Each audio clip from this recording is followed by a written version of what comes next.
On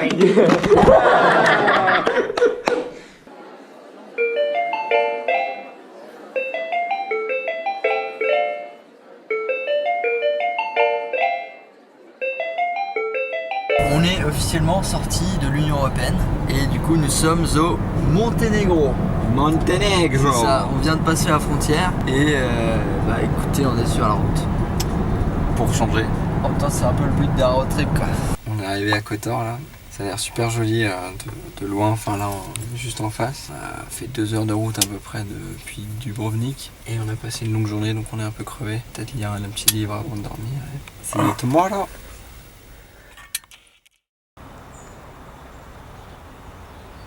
Cette nuit on a dormi juste là.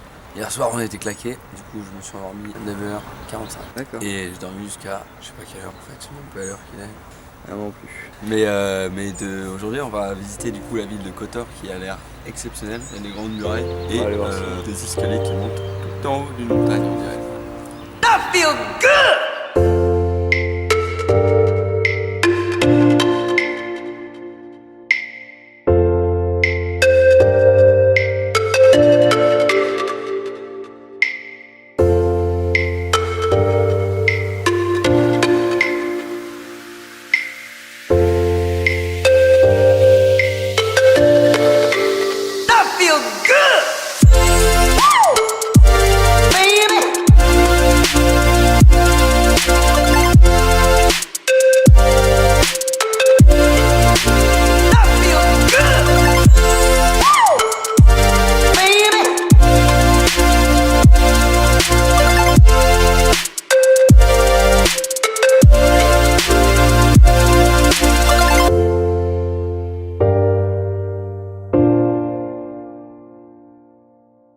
C'est marrant parce que on pourrait croire que c'est un lac ici en fait, mais quand on voit que le paquebot il est là, genre un paquebot sur un lac, c'est un peu chelou quoi. C'est une baie de la mer en fait qui rentre quand même assez profondément dans les terres, ce qui est assez étonnant. Ouais, c'est comme si tu avais un paquebot sur le lac d'Annecy quoi, c'est pas logique.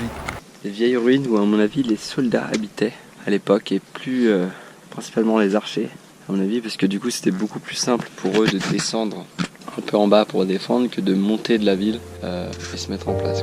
C'est un peu ce qu'on a déduit avec Sébastien.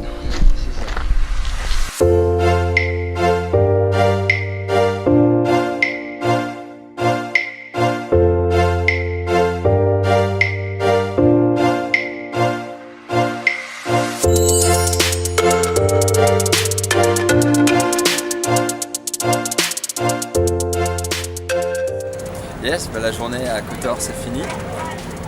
Là c'est la vieille ville qu'on voit derrière dans le fond. On voit le château qui est tout là-haut. C'est une ville qui est des murailles vraiment tout le long. Même tout là-haut il y a des murailles. Ça coûte 3 € pour monter et voir le fort. C'est peut-être à 30 minutes de marche pour monter.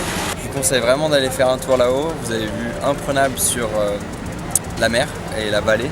La seule chose qui était un peu chiant, c'est qu'on n'avait pas de description, d'histoire, de rien du tout. Du coup, on a dû regarder sur internet ce que c'était. Du coup, là maintenant, je vais vous parler un peu d'histoire de Kotor. Elle a été construite à l'époque romaine. Là, cette ville a été prise par les Byzantins, aussi par les Vénitiens. Ils ont eu cette ville pendant 350 ans. Du coup, il y a toujours l'architecture de l'époque qu'on peut voir un peu dans ces rues. On se croirait limite à Venise des fois.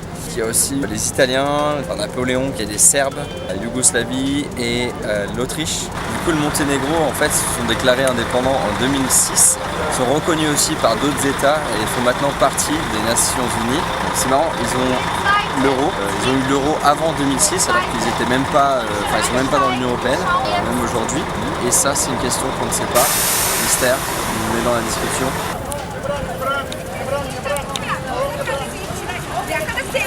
On s'apprête à quitter Kotor. On vient de faire des petites courses. Jus d'orange, pommes, bananes, fruits. On voit même pas la ville de Kotor en fait. C'est fou, hein. C'est juste derrière. Montagne et un bateau croisière juste à côté. Ça matche pas trop à la base. C'est trop balai cette route. Y a vraiment rien, personne. On est au milieu d'une forêt. On fout les chocottes de dormir ici. En effet. Mais bon, ça sera pas la première fois qu'on aura dormi dans des endroits un peu chelous quoi. C'est vrai. Peut-être regarde ce qui se passe là.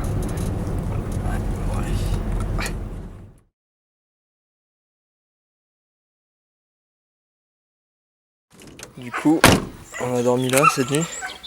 C'est un peu dans un quartier résidentiel, donc c'est moyen quoi. Et ce qui est assez badant, c'est que les mecs ont une chèvre quoi. C'est assez marrant. Une chèvre comme animal de compagnie quoi. On est dans le parc national du lac de Chakar et il n'y a pas grand chose à faire en fait. Du coup là on va aller voir une forteresse qui est au bord du lac qui a l'air assez stylée. Mais sinon il y a le lac, il y a un petit truc derrière là où on s'est garé. Mais c'est pas fou quoi. Du coup on marche sur la route pour aller là-bas. C'est super beau là, si tu regardes là-bas. Après ouais c'est beau mais Albanie c'est tout là-bas. Il va falloir faire gaffe, il y a un camion qui arrive. Ouais. Ok.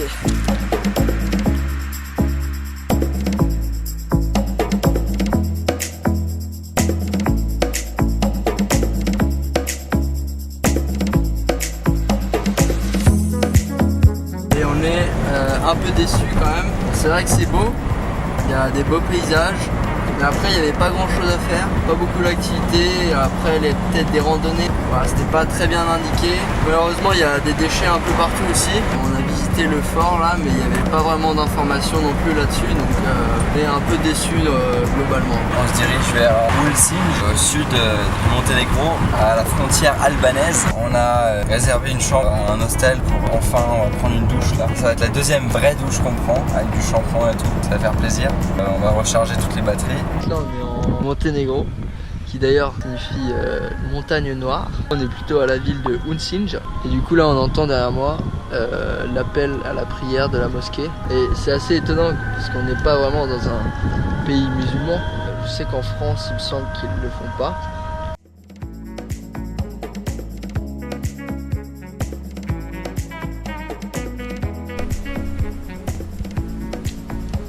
Voilà, on est tout seul, il n'y a vraiment personne au fort de Ulcinj. C'est un truc de malade. Je crois qu'on est vraiment hors saison là. On est vraiment octobre, il fait super chaud. Hein. Bon, c'est très touristique on dirait, mais on est les seuls touristes. Il n'y a personne. C'est ça, c'est assez badant. C'est fou, il n'y a pas un chat quoi. Mais si, regarde, il y en a un. Oh putain.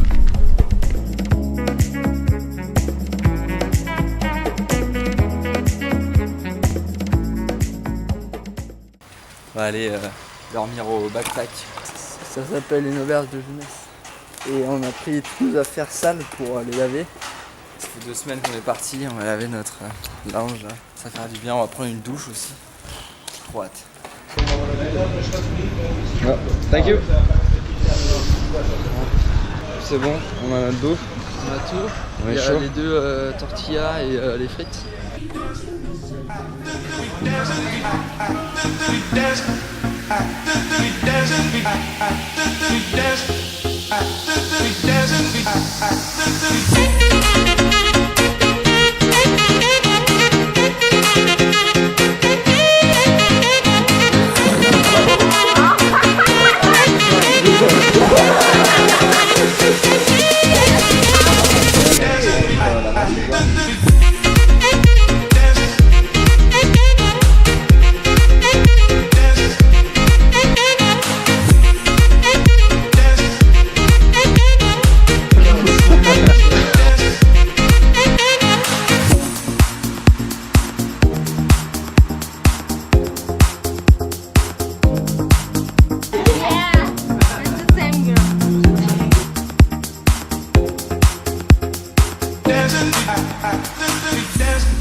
Ça a été vraiment génial ici, c'était vraiment super. Je conseille vraiment Pirate Hostel.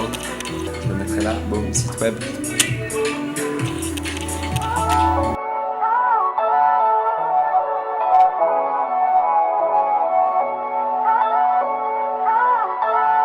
On s'apprête à aller faire une petite balade, voir des flamants roses. On est en train de faire un sandwich. Voilà. Et un peu de compagnie quoi. Salut. Ça va les copains?